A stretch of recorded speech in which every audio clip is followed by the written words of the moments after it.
Okay, on to the next part of the cat barf scarf. We're going to work on the ears. So you should have made 2 ears with the pink and the body color of your scarf of your cat. And then you're going to leave the bottom open here. And then leave a long tail in the body color to sew it onto the head. So I already have 1 ear done. And you just want to kind of center them on the top of the head. So we have our paws here, the mouth, and then the ears across the top.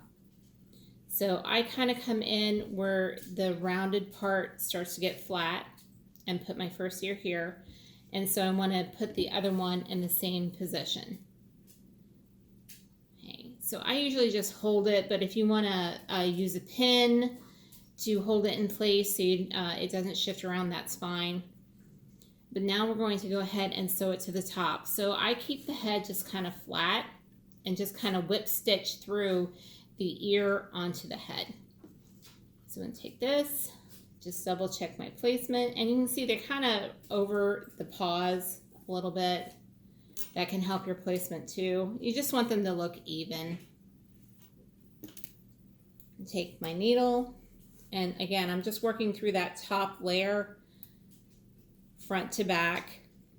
Now, when I go through the ear, I'm going to go through both loops of the white. And I'm just going to catch one loop of the pink, and that'll help hide the stitches a little bit, and just pull it tight.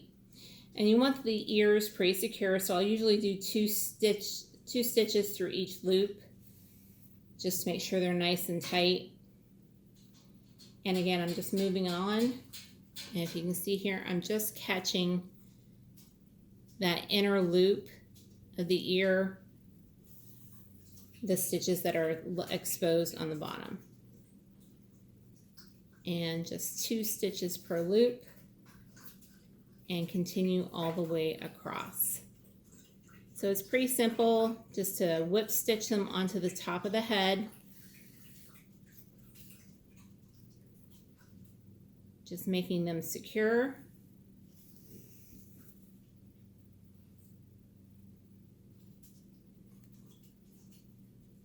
And I'm just using a big eye yarn needle. I like the metal ones because they don't bend as much, but if you have a plastic one, that's fine. Whatever yarn needle you have that's big enough to fit your yarn through to sew it on. And the key is to make sure you're using matching yarn to the outer ear that matches the body color, and that helps hide your stitches as well. Just a couple more, and I'll have that done. And just make sure you get the ends of the ear really good onto the head.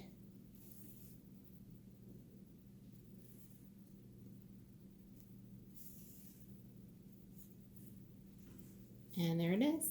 Both ears are sewn onto the top of the cat's head. So as the cat's head is open a little bit, they'll stick up a little bit more on there. Next, I'm going to put the eyes. Use the same pink that I used for the ears for the nose, and I'm just going to embroider a triangle shape here in the center. Now the eyes that you're going to use on the gray cat are black, and then what I do is when I sew the black eyes on, I leave a long enough thread to come down under each eye and do the whiskers. I do 2 whiskers here, and then the other eye the same, 2 whiskers here. Try not to carry the thread too much, or the yarn too much across the back. So you're going to have the eyes, the nose, and 2 whiskers on either side.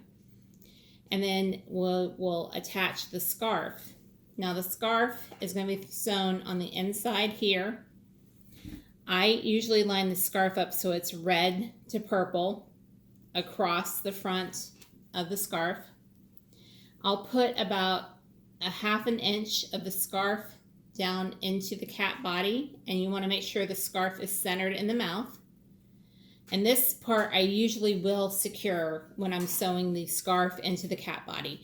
I'll use a couple extra yarn needles to hold the scarf in place. And then you want to use matching yarn to your cat body. I'll do a row of stitching right underneath the mouth to hold the scarf in place. And then I'll come down a couple of rows to hold that end and do another row of stitching. So 2 rows of stitching. I'll just kind of make a square, really, a long rectangle, I should say, across the scarf to hold it in place right inside the mouth. And you only want about a 1/2 inch of the scarf inside the mouth.